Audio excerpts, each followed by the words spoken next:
tagang all out. Pero syempre, minahal ka ng mga fans. Ang dami nagmahal sa'yo because yung pagiging sweet girl mo, dito hindi ka sweet, but ganun, parang yung character is parang mamahalin ka pa rin ng mga fans mo, ng mga supporters mo.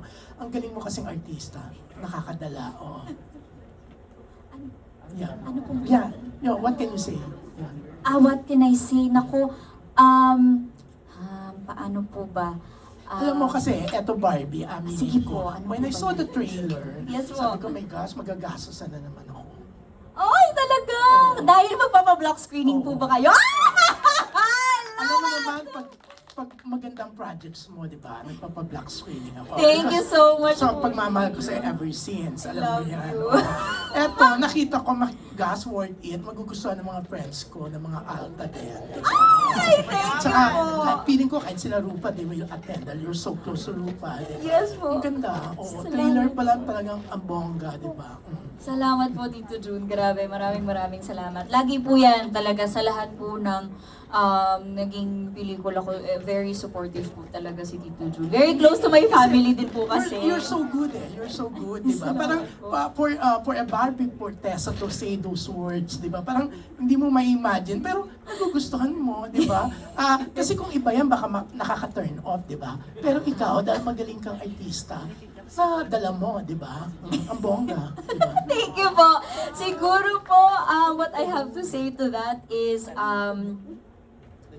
kahit sa anong proyekto, lagi ko ho talagang ginugol na ang makita po nila or ang mapanood nila yung character, hindi si Barbie. Na, kasi I also like playing characters na medyo broken in the beginning and then you go with her through her journey para ayusin ang sarili niya. Mas yun yung mga gusto kong characters. And so I always try to make sure na ang makikita nila yung character para kumapit sila doon. So ang goal ko palagi as an actor, gawing tao yung character na yon. Yung nabasa ko sa script, gawin ko siyang tao. So never kong kinwestiyon. If lagi kong sinasabi, hindi si Barbie to. So, I always have to understand the whys of the character. Yung why, yung bakit siya ganito, bakit ganito yung rage niya, saan nanggagaling. Para magampanan ko ng ayos. At para hindi nyo makita si Barbie. Para kahit, yun nga, katulad po ng sinabi nyo, kahit magmura ako, or kahit magsabi ako ng mga bastos na salita, hindi siya nakakagalit kay Barbie. Kasi hindi siya si Barbie. Nakikita nyo si Cherry.